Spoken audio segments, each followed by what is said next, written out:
Hi everyone, welcome back to the channel. It's excellent to have you here as always. And today's going to be an excellent day, and you know that it's going to be because we're starting the video out on the range. Today we're talking about a product that is groundbreaking. Very simple, yet groundbreaking in that, like, I wish I would have thought of that situations because I could be a wealthy person. But this should be on every rifle in that it is literally changing the way that I think about rifles. So if you look at anything that I use on a semi-regular basis, you'll see that it really falls into one of two types. It's either a full-length rifle to get the velocity, or it's a compromised rifle in a short barrel rifle of some kind, usually with a minimal post-gas length, so that we can bolt a whole bunch of crap to it.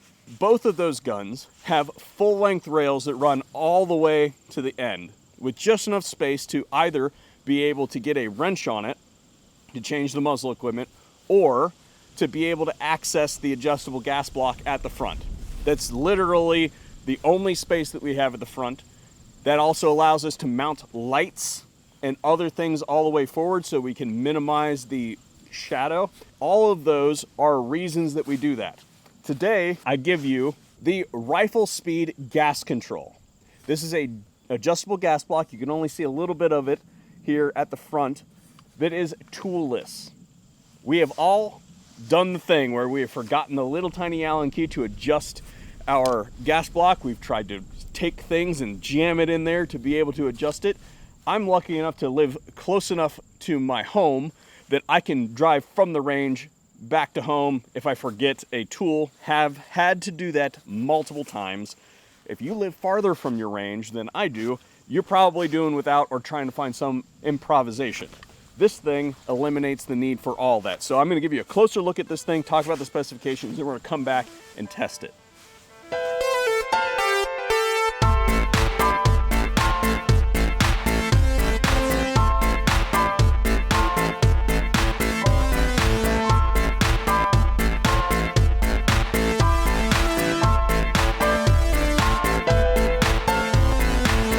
Riflespeed gas control is an adjustable gas block made by people who actually use adjustable gas blocks and realized how bad even the best products on the market are. The gas control was designed to address all of the issues with adjustable gas blocks, but to name a few: modularity, setting ambiguity, seizing from GSR exposure, spontaneous self-disassembly, spontaneous self-uninstallation, and forgetting your tools. The main body and control knob are machined out of 4140 and finished for corrosion resistance. Right off the bat, we have multiple considerations for attachment. It has both double set screw retention and a crosspin journal if your barrel is drilled for it. The adjustment knob is offered in a variety of sizes to accommodate different barrel, gas system, and rail lengths. They even have a calculator tool on their website to tell you which you're going to need. For today's video, I am running the 3-inch knob on a 16-inch barrel with a mid-length gas system in combination with the Midwest Industries G4 handguard, which is my preferred rail even before suggested by Riflespeed. This is the 12.625 variant. Arguably the most attractive feature is the toolless adjustment concept. We've all forgotten tools and improvised in the past, and this ends that struggle. The adjustment knob is overtly marked and is both tactile and audible in its adjustment. The adjustment knob itself is a spring-loaded external track that the adjustment gas plunger runs along, meaning that the adjustable surfaces are never exposed to GSR fouling. The knob is also rotation limited, so it can't be unconsciously disassembled. System compatibility is driven by that plunger. Each gas control comes with two for a covering of a wide range of adjustments, and they basically differ in length. Resources are available online for anybody who isn't using a standard setup or needs to adapt to an obscure configuration. Those plungers are made out of A286 high-temp alloy for obvious reasons, and I didn't use a stopwatch to time it, but it takes about 30 seconds to change one out. No tools, of course. As of the making of this video, the system is available for .750 gas journals, but expansion to .625 and .875 are on their way.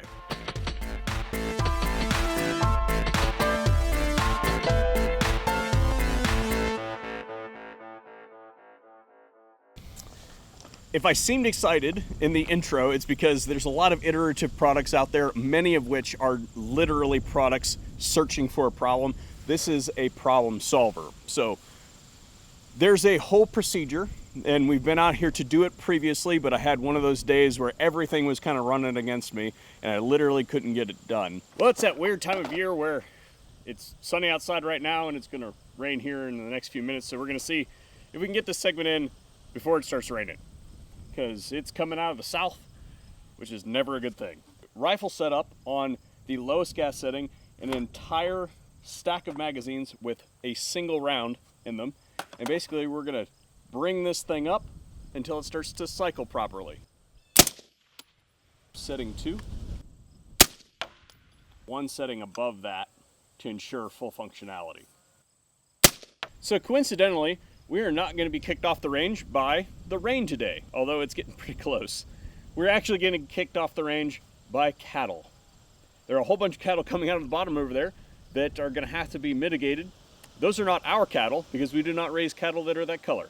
So I don't know whose they are, but I'm basically going to have to finish this segment and go chase cattle, probably in the rain. That was a lot of recoil. Like a lot of recoil. Yeah, so we've evacuated the contents of this can.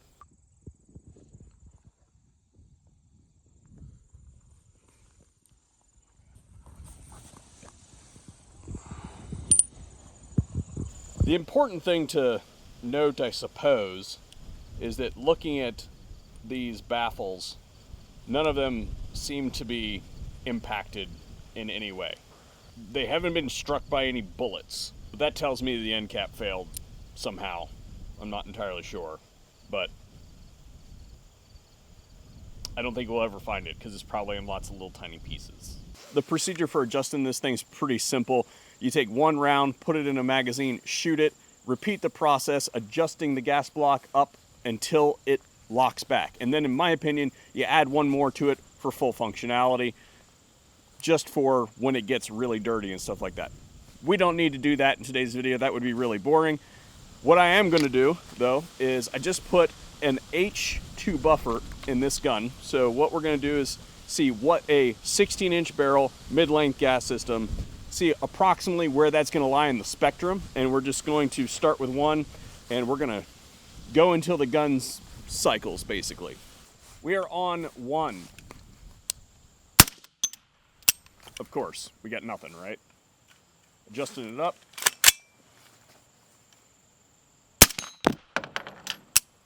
Of course. 3. We're gonna stop shooting that steel. Yeah, that one's better. Did we get a cycle? We did get a cycle. It looks to me like it's ejecting right like this. We go up to 4. Okay, we're gonna go ahead and the recoil impulse seems about right there, but we're gonna give it one more for functionality. We're on setting 5. Yeah, that feels real good. So H2 buffer, which is 4.6 ounces, something like that, suppressed mid-length gas system.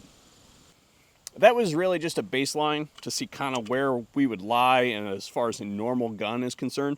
There's obviously a lot of adjustment on this thing. It goes all the way up to 12. We were on setting 4, 5, something like that. What I have here is 2 can situations to really test the heck out of the adjustability on this block. I have an empty buffer and an 8-ounce buffer.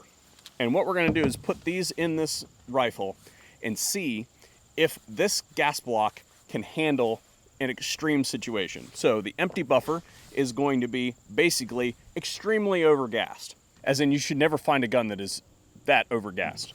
And then the 8-ounce buffer, I really don't even know if this is going to work at all, but we're going to do our best because this is never something that you should see as far as a stock configuration is concerned. This is one of those situations where you may actually have to open up the gas port to get something this heavy to run.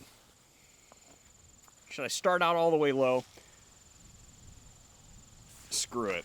We're going to go back to where we were. We're going to go back up to 5, and I bet you this thing is super overgassed. The recoil is relatively high.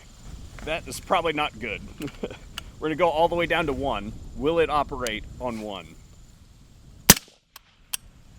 Will not operate on 1. Up to 2. Will not operate on 2. 3.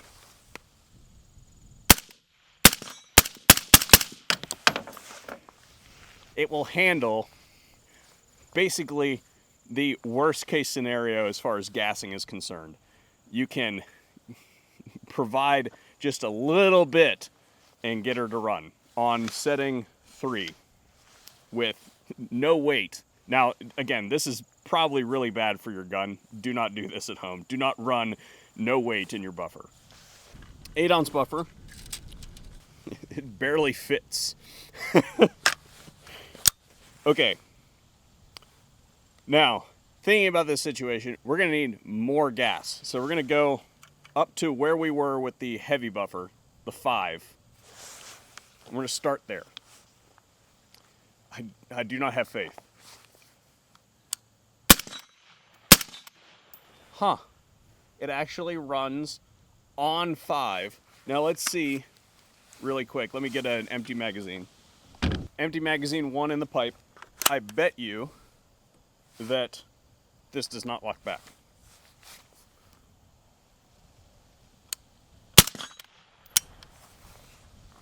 Moving up to 6.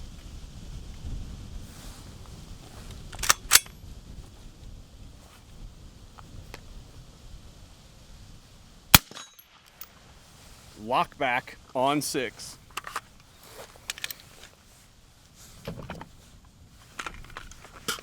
So that means we're going to go up to 7. And I bet you this feels really, really good.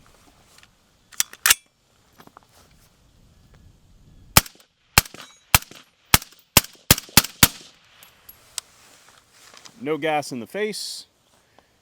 Perfect recoil. That was on setting 7. We have up to 12. So we have plenty of room on either side. This is exciting to me because I'm going to have to completely rebuild some guns. For instance, I just got the new Midwest Industries Night Fighter rail. I plan to take a night vision course, and I'm going to have to do another build using this in that course. I can feel it in my bones. If that's something you guys would like to see on video, then please sound off in the comment section down below. The only thing that's left is to see if we can kill it.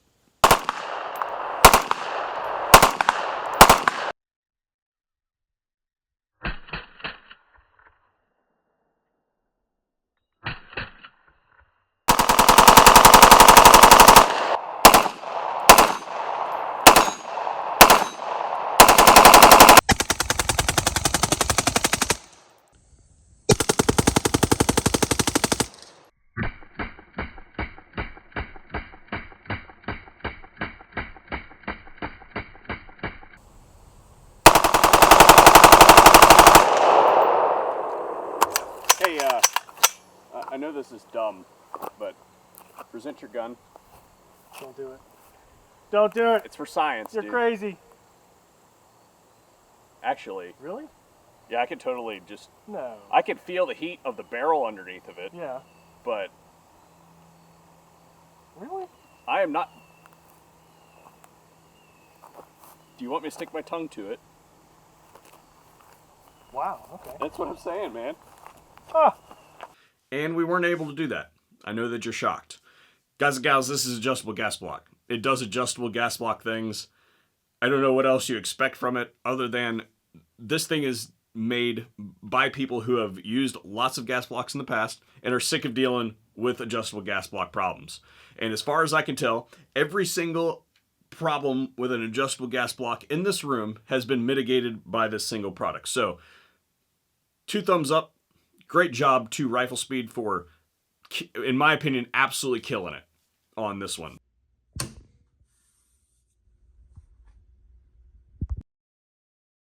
The last thing I wanted to note is that, I don't know if it was made abundantly clear previously, but if you have a non-standard configuration, this thing basically is set up out of the box to either do 5.56, 308, 300 blackout, 6.5, things like that.